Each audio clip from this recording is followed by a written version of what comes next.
Sa mundo na puno ng pangamba, may isang bagay na laging mas malakas kaysa takot.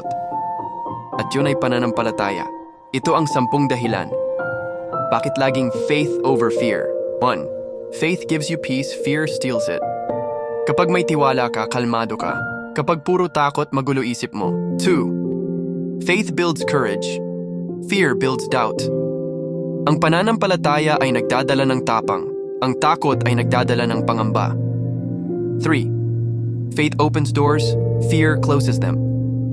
Naniniwala ka na may paraan, hindi mo agad sinasara ang oportunidad. 4. Faith inspires action, fear paralyzes. Kapag naniniwala ka, kikilos ka. Kapag natatakot ka, titigil ka. 5. Faith sees possibilities, fear sees limitations.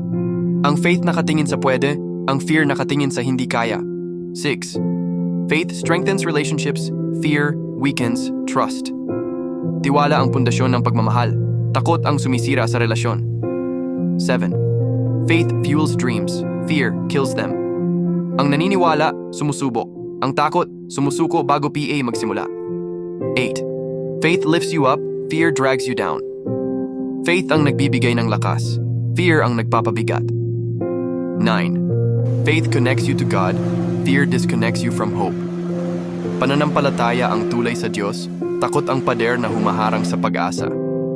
10. Faith wins in the end, fear never does. Laging panalo ang may tiwala, laging talo ang nagpapadala sa takot. Sa dulo ng lahat ng laban, ang mananalo ay ang may pananampalataya. Kaya't kung natatakot ka, huminga ka ng malalim at piliin mong maniwala dahil laging mas malakas ang faith kaysa fear.